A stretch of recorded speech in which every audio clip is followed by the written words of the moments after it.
नमस्कार, आप देख रहे हैं एनएमएफ न्यूज में आपके साथ शबनम और मेरे साथ जुड़े हैं मेरे सहयोगी अभिषेक पुंडेर। उत्तर प्रदेश में बीजेपी को बहुत सारी सीटों पर नुकसान उठाना पड़ा है लोकसभा चुनाव में। अब इसका नतीजा ये रहा है कि विपक्षी लगातार बीजेपी पर निशाना साध रहे हैं। कहा जा रहा है कि अब बीजेपी योगी आदित्यनाथ का इस्तीफा ले सकती है। खैर, इसी बीच योगी आदित्यनाथ ने एक बड़ी बैठक बुलाई है। बैठक वरिष्ठ अधिकारियों के साथ की है। इस बैठक में चुनावी रणनीति, चुनावी हार पर मंथन किया गया है। तो अभिषेक, कहीं ना कहीं यूपी में कमियों को अब दूर करने की कोशिश शुरू हो गई है।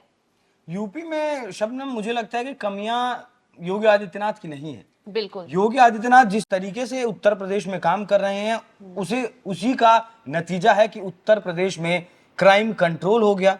लोग अब वोट देने घर से निकलते हैं, योगी आदित्यनाथ के नाम पर वोट देते हैं। जितना मैंने उत्तर प्रदेश में ग्राउंड कवर किया, वहां मुझे अगर 100 वोटर मिले तो 100 वोटर में मतलब 100 बीजेपी के वोटर अगर मिले शबनम, तो उसमें 90 वोटर ने कहा कि हम बाबा को वोट देंगे। बिल्कुल। 10 वोटर ने कहा कि हम मोदी के नाम पर वोट देंगे। 2022 का जो विधानसभा चुनाव था, अपने अकेले दम पर प्रचंड बहुमत के साथ योगी आदित्यनाथ ने सरकार बनाई। तो ये कहना कि योगी आदित्यनाथ उत्तर प्रदेश की हार की जिम्मेदार हैं या फिर 30 सीटें जो उत्तर प्रदेश से कम हुई हैं उसके लिए योगी आदित्यनाथ जिम्मेदार हैं, वो सरासर गलत है। और अगर इस बात को लेकर जैसे कि दिल्ली में मीटिंग भी बुलाई गई है, सभी मुख्यमंत्रियों को बुलाया भी गया है, योगी आदित्यनाथ को अगर बुलाया जाता है, योगी आदित्यनाथ से सवाल पूछा जाता है कि आपके राज्य में 30 सीटों का नुकसान कैसे हुआ, तो उनके पास भी एक चिट्ठी है, एक लेटर है। उस लेटर के जरिए वो सबका मुंह बंद कर सकते हैं। उस लेटर में लिखा है, 30 नाम दिए गए हैं और उन 30 नामों को कहा गया है कि इन 30 नामों को आप टिकट ना दीजिए। अगर आप टिकट देंगे तो आपके लिए दिक्कतें होंगी, क्योंकि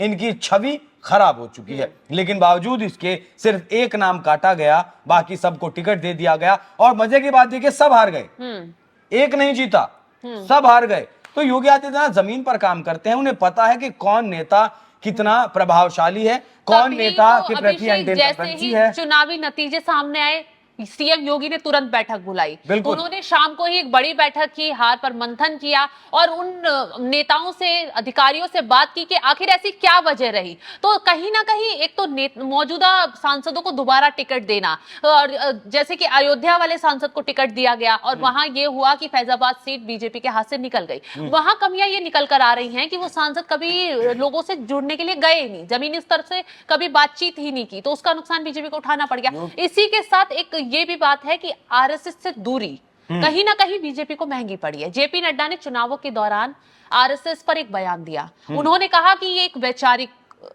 संघ है, उन्होंने आइडियोलॉजिकल बता दिया आरएसएस को। तो कहीं ना कहीं आरएसएस ने अपने बीजेपी से चुनाव में एक दूरी बनाई, बयान देने से बचा। पार्टी के विकास, पार्टी के कामकाजों पर आरएसएस के नेताओं ने कभी खुलकर बयान नहीं दिया। तो आरएसएस से दूरी बनाना मोदी को, जेपी नड्डा को, मतलब आला कमान के तमाम नेताओं को नुकसान उठाना इस वजह से भी पड़ा है। और बीजेपी ने जो टिकट में बदलाव किए, कई ऐसे पुराने चेहरों को उतार दिया, जहां मौजूदा सांसदों का विरोध चल रहा था वहां पे भी उन्होंने जबरदस्ती उन्हें टिकट दे दिया। अब इस चीज का विरोध झेलना तो पड़ता ही। तो लेकिन पहले आरएसएस के मुद्दे पर भी आऊंगा, लेकिन उससे पहले मैं अपनी बात पूरी कर लूं कि अगर पूरे देश में मोदी के बाद किसी की मांग है तो वो योगी है, सबसे पॉपुलर नेता है बीजेपी के। दूसरी तरफ खुद इस बार प्रधानमंत्री मोदी झल्ला गए थे। इस वक्त वाराणसी में गिनती चल रही थी, जो 5 लाख वोटों से 2019 जीते थे, वो इस बार 1 लाख वोटों से जीते हैं। तो जवाबदेही तो प्रधानमंत्री मोदी की भी बनती है कि वाराणसी में आखिर इतना अंतर कैसे घटा। बात आते हैं आरएसएस पे। मैंने पहले भी कहा था, अगर आप बाप को आंख दिखाएंगे तो दिक्कतें होंगी। आरएसएस एक ऐसा संगठन है जिससे आप निकले हैं, वो आपको मजबूती देता है, वही आपकी जड़ है। अगर आप जड़ को काट देंगे तो पेड़ कितने दिन खड़ा रहेगा, वो गिर जाएगा। इमारत की अगर नींव कमजोर आप कर देंगे तो वो इमारत कितनी भी ऊंची कितनी क्यों ना हो जाए, वो गिर जाएगी। इसके साथ कहीं ना कहीं दलित वोटों से भी बीजेपी छिटक गई। इसकी वजह ये रही कि विपक्ष ने लगातार संविधान खतरे में है एक कैंपेन चलाया। कभी बीजेपी ने आगे आकर इस मुद्दे पर मुखर होकर बात नहीं रखी, लोगों को समझाने की कोशिश नहीं की कि ऐसा कुछ नहीं होगा, बीजेपी सत्ता में आएगी तो संविधान से कोई छेड़छाड़ नहीं किया जाएगा। नहीं, बीजेपी के नेताओं ने, बड़े नेताओं ने मंचों से खूब खूब कहा कि हमें लेकिन 405 चाहिए कड़े फैसले लेने के लिए। लेकिन उन्होंने जिस तरीके से अल्पसंख्यकों वाला मुद्दा भुनाने की कोशिश की और संविधान को लगातार ये कहा गया कि संविधान में कुछ ऐसे बदलाव हैं जहां ओबीसी आरक्षण का मुद्दा उठाया, तो वो जैसे दलितों में, मुसलमानों में उससे असंतोष पैदा हुआ। तो ये मुद्दा भी कहीं ना कहीं बीजेपी के लिए घातक रहा। और इसी के साथ एक मुद्दा ये उठा कि विपक्ष ने जोर जोर से चिल्लाया कि योगी आदित्यनाथ को चुनाव के बाद हटा दिया जाएगा, लेकिन बीजेपी के किसी भी बड़े लीडर ने मुखर होकर ना तो विपक्ष को इस बात पर जवाब दिया कि योगी आदित्यनाथ को हटाया जाएगा या नहीं। और अगर विपक्ष ऐसा कह रहा है, योगी के नाम पर राजनीति कर रहा है, तो मोदी, शाह, जेपी नड्डा ने सामने आकर कभी चुनावी रैलियों में इस बात को डिनाई नहीं किया कि योगी आदित्यनाथ को नहीं हटाया जाएगा। कहीं ना कहीं योगी के जो कोर वोटर हैं, फैंस, उनको इस चीज से ठेस पहुंची।